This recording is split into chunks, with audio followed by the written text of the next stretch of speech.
Las leyendas urbanas han invadido los videojuegos desde sus inicios, aun cuando las mecánicas jugables apenas eran limitadas, pero con el pasar de los años muchos jugadores sacarían sus propias teorías en torno a sus videojuegos favoritos, debido a que tenían detalles sin respuesta, como por ejemplo en su historia con personajes ocultos, o incluso con aquellos que iban a ser muy malvados. También habían aquellos videojuegos que se creían malditos debido a su cancelación, o a que les ocurrirían hechos extraños a usuarios que supuestamente lo jugaron. The Princess es un creepypasta de videojuego que no se puede limitar a un solo videojuego. Se dice que The Princess es una entidad creada por un desarrollador de juegos, que le ha dado la capacidad de aparecer en cualquier mundo de videojuegos y cambiar el juego en el que se encuentra. Las advertencias persisten alrededor de la figura, diciendo que apagues instantáneamente cualquier juego si la ves.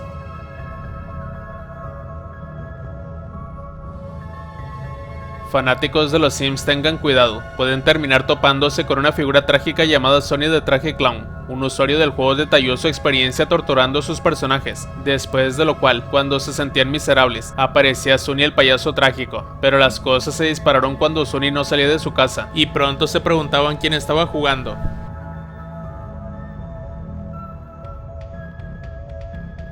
Lo más probable es que lo hubieras adivinado. Super Mario 64 es otro creepypasta derivado de una copia extremadamente adquirida de Super Mario 64. Un joven adolescente decidió comprar una copia del juego, después de verla en un anuncio emergente en su computadora, siendo este el primer error. Después de iniciar el juego, la cara de Mario se distorsionaba fácilmente de formas horribles. Luego el castillo quedó casi completamente vacío, junto con las pinturas. No había Toads, Bowser se reía malvadamente, y en general incluía muchos detalles inquietantes.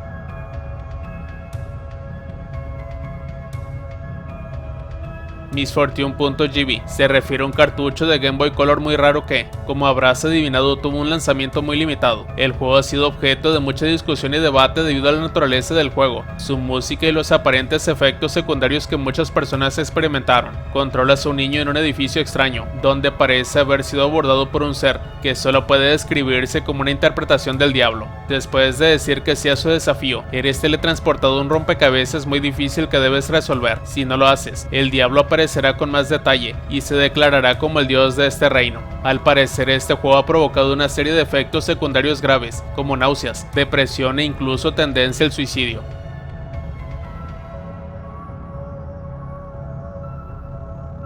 Todos los que estuvieron en internet en la década de 2010 probablemente recuerden Herobrine. La historia fue una publicación en un foro sobre alguien que jugaba Minecraft Alpha y estaba cargando un mundo nuevo en el juego, cuando vio algo moverse a través de la densa niebla. Al principio, pensando que era un animal, se acercaron, solo para ver que era otro jugador que les devolvía la mirada con ojos blancos. Hicieron una captura de pantalla y lo publicaron en línea, pero el hilo se eliminó rápidamente, y un usuario conocido solo como Herobrine les envió un mensaje para que se detuvieran. Más tarde recibieron un correo electrónico de alguien que investigó Herobrine y descubrió que era el nombre de usuario de un jugador sueco que resultaría ser el hermano fallecido de Notch. Aunque Herobrine no es real y Notch nunca ha tenido un hermano, rápidamente cobró vida propia. Se hace referencia constantemente en todo tipo de medios de Minecraft y se ha convertido en una mascota no oficial del juego.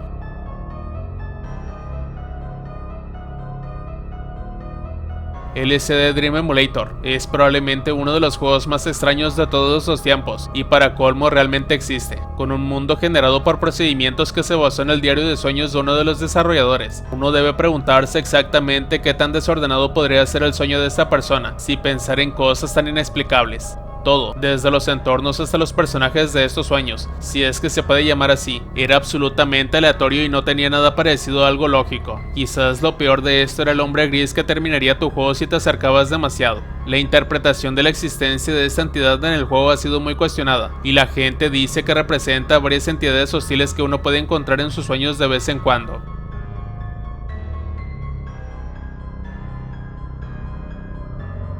Uno de los mitos de los videojuegos más conocidos, convertido en un juego real por el legendario desarrollador Jeff Minter, con Polybius. La historia original se centró en una misteriosa máquina recreativa que apareció en 1981. Si bien parecía ser popular entre las personas que hacían cola para jugar, aquellos que lo hicieron informaron haber escuchado ruidos extraños, como el llanto de una mujer o haber visto breves destellos de caras horribles. Algunas personas desarrollaron entonces dolores de cabeza, náuseas, desmayos y amnesia. y los suicidios también se relacionaron con la máquina. El propietario de una sala de juegos también informó que de vez en cuando aparecían hombres extraños con traje para recolectar registros de la máquina. Finalmente, un mes después de su aparición, todos los gabinetes desaparecieron repentinamente.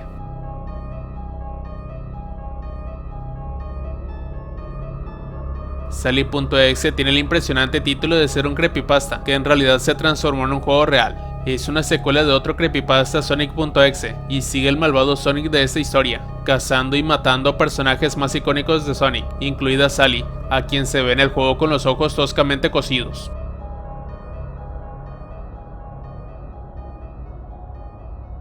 Pokémon tiene muchos mitos y leyendas espeluznantes a su alrededor, pero uno de los más conocidos es Buried Alive, una supuesta pelea a la que se puede acceder en Pokémon Rojo y Pokémon Azul. Aparentemente te encontrabas en la cima de la torre Pokémon, donde un zombie se levantaba del suelo y atacaba al jugador. Después de una batalla de Pokémon, si el jugador pierde, aparecerá una pantalla de Game Over que parece mostrar al zombie comiéndose al protagonista mientras afirma que tiene carne fresca. El creepypasta hace un excelente uso de los espeluznantes que pueden ser los juegos originales de Pokémon, incluso mostrando un nuevo objeto para Buried Alive y una pantalla de finalización del juego que atormentaría a cualquiera.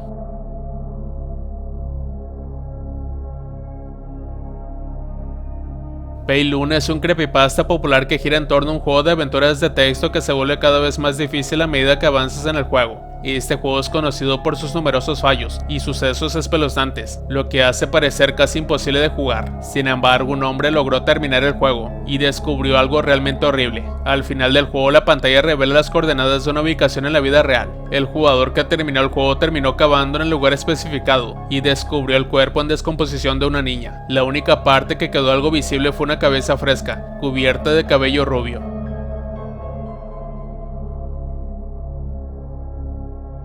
Como la mayoría de las historias de creepypasta, esta historia gira en torno a una copia pirata de Pokémon Rojo que un jugador logró conseguir. Este pirata agregó otro Pokémon inicial llamado Ghost, que tiene el duende de los fantasmas del pueblo Lavanda. En la batalla, Ghost solo tiene un movimiento llamado Maldición, y los Pokémon enemigos están demasiado asustados para atacar a Ghost. La implicación del movimiento Maldición es bastante deprimente, ya que se insinúa claramente que usar este movimiento mata al Pokémon contrario, donde también se puede usar para matar al entrenador. Luego está el final bastante espeluznante, en el que controlas una versión envejecida de ti mismo mientras luchas contra Ghost. El único movimiento que puedes usar está etiquetado como lucha, y después de un tiempo Ghost usa maldición contra ti, lo que implica que te mata al final del juego.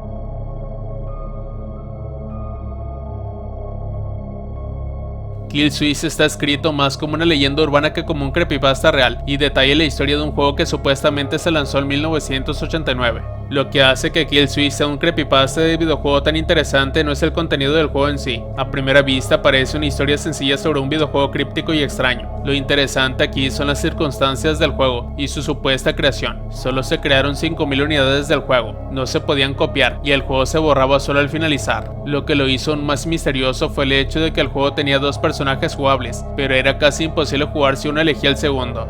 Killswitch es un creepypasta de videojuego interesante, y uno siente curiosidad por saber si juegos como este realmente existen. Si bien no da miedo y está escrito más como una leyenda urbana, es una idea muy creativa e interesante.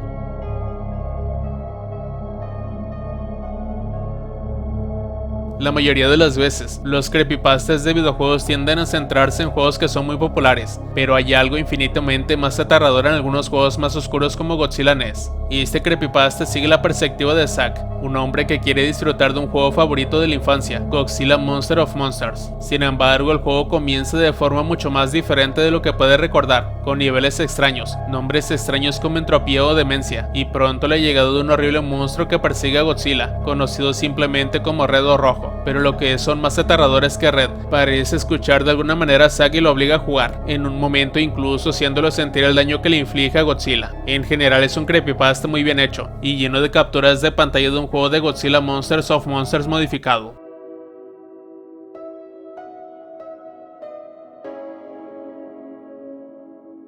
Mr.Mix cuenta la historia de un juego educativo de mecanografía para niños de la década de 1990 que se había perdido en el tiempo. El juego involucra a un personaje chef llamado Mr.Mix que reaccionará a las palabras perdidas y lo alentará cuando el niño escriba la combinación de letras correctamente. La leyenda dice que este juego era tan difícil de superar que provoca que las computadoras se bloqueen y se quemen, y el juego pide a los jugadores que escriban más de 100 palabras por minuto de los niveles posteriores del juego. Después de encontrar por casualidad un CD antiguo de una copia de Mr.Mix, un grupo de hackers decide revisar el código del juego para descubrir qué pasaría si llegas a los misteriosos niveles finales. Los niveles se vuelven cada vez más horripilantes hasta llegar al nivel final. El nivel final contenía algo tan indescriptible que ni siquiera fue registrado. Tuvo efectos psicológicos negativos tan intensos en los hackers que cayeron en la locura. Se separan para no volver a hablarse nunca más. Todos los piratas informáticos se negaron a comentar sobre lo que vieron en ese nivel final. Años más tarde, un hombre que luego fue identificado como uno de los piratas informáticos que trabajaron en decodificar el juego, fue arrestado por intentar secuestrar a una niña de 8 años en una tienda de comestibles.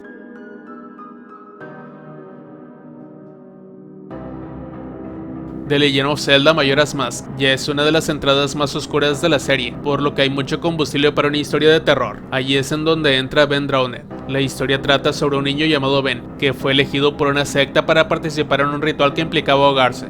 Desafortunadamente, Ben en realidad estaba sellado en un cartucho de Majora's Mask. La historia sigue la perspectiva de un estudiante universitario que juega con el cartucho embrujado y descubre esta historia de fondo. La historia es uno de los creepypastas más conocidos y representa diferentes personajes de Majora's Mask, incluida la elegía del vacío para representar a Ben y un vendedor de máscaras feliz que representa al antagonista general conocido como el Padre.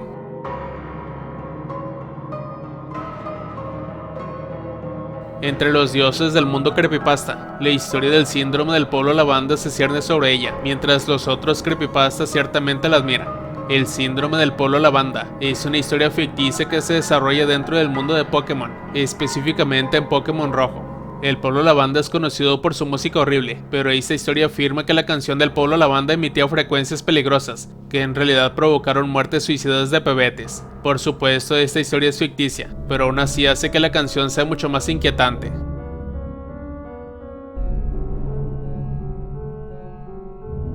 La base de fans de My Little Pony es inesperadamente grande, y es difícil evaluar la razón exacta de su obsesión bastante enfermiza con el programa infantil. Esto ha brindado a las personas toneladas de oportunidades para jugar con estos devotos fanáticos, y una de las formas más efectivas de hacerlo tiene que ser la serie Luna Game que se lanzó. Estos juegos se disfrazan de plataformas sencillas, en la que controlas a uno de los ponis a medida que avanzas en el juego, antes de ser asaltado por imágenes vividas e inquietantes que seguramente te harán temblar como mínimo, si no provocar un grito genuino. Esto puede resultar bastante discordante, especialmente si tienes en cuenta el hecho de que el primer juego de la serie se lanzó de forma bastante discreta para el público general de My Little Pony.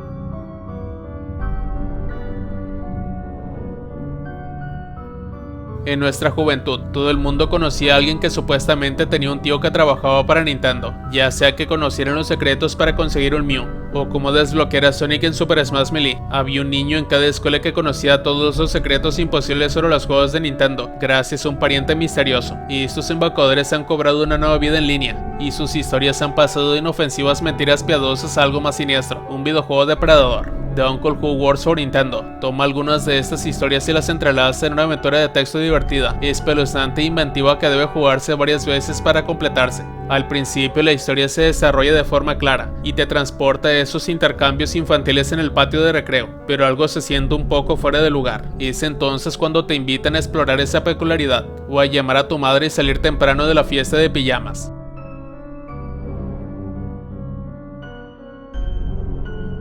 Sonic R es un juego de carreras ambientado en el universo de Sonic, que era un juego bastante decente para su época. Para los fanáticos de Sonic, el juego fue al menos una buena distracción, pero fue la espeluznante maldición asociada con uno de los personajes al foco de esta historia. El personaje en cuestión es un muñeco parecido a Tails que aparentemente está maldito. Si bien esto puede parecer tonto, han surgido varios relatos sobre este muñeco que simplemente no se pueden ignorar. Una versión dice que después de terminar el juego, desbloquearían un modo Tails Doll que fallaría cada vez que formasen equipo con Sonic. Otra versión de la historia afirmaba que al reproducir Can You Feel the Sunshine y Living in the City al revés, apareció una luz roja en el espejo del baño después de las 11 p.m.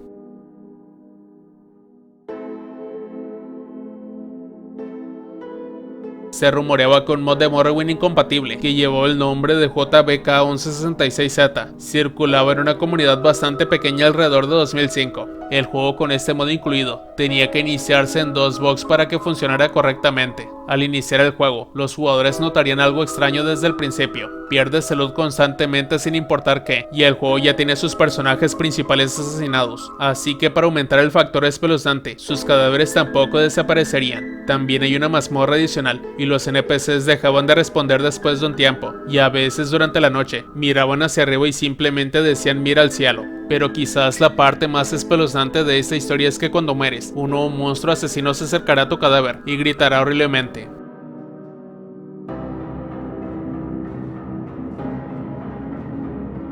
The Teetard es quizás uno de los creepypastas mejor contados en internet, y con razón. La historia trata sobre un juego underground en la línea de Kill Switch que fue lanzado para una audiencia limitada. El juego se lanzó casi al mismo tiempo que Doom, y si bien la jugabilidad puede parecer bastante simplista, pueden suceder ciertamente cosas extrañas que han perturbado profundamente a los jugadores con el tiempo. A veces el ticket taker que está parado en la entrada desaparece, lo que te obliga a caminar interminablemente por un camino rojo hasta que te encuentras con una versión del ticket taker, con una cabeza en forma de remolino, lo que según se informa ha causado que los jugadores sintieran náuseas cuando miraban esto. Aparentemente el ticket taker también dice las palabras, no alcances los otros niveles, aunque esto ha sido un tema de mucho debate.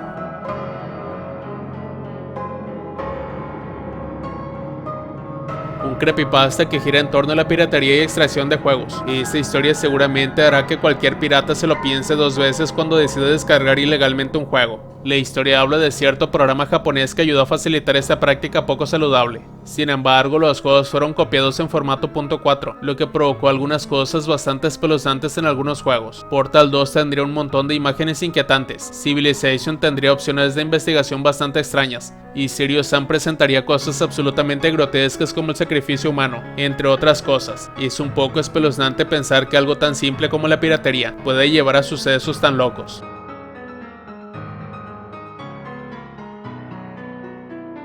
Quizás uno de los creepypastas más conocidos de todos los tiempos, Sonic.exe se ha convertido en una serie por derecho propio. Originalmente el creepypasta seguía a Tom, un gran fan de Sonic el Erizo, que recibió un CD conocido como Sonic.exe y le dijeron que lo destruyera, pero al estilo creepypasta. A este le valió gorro y lo juega, y se encuentra con un espeluznante juego de Sonic donde una representación de Sonic con ojos ensangrentados, junto con una amplia sonrisa, asesina a Tails, Knuckles y Robotnik. La historia generó numerosas secuelas, e incluso un juego para fanáticos que cualquiera puede jugar, que es una versión modificada del título original de Sonic el Erizo. En general, es una historia espeluznante que hace muy buen uso de los sprites y la jugabilidad de Sonic el Erizo para resaltar lo espeluznante que es.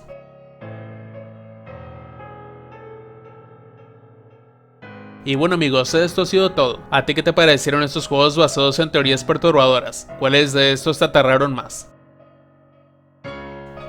Si el video te gustó, dale like y suscríbete. Nos vemos hasta la próxima.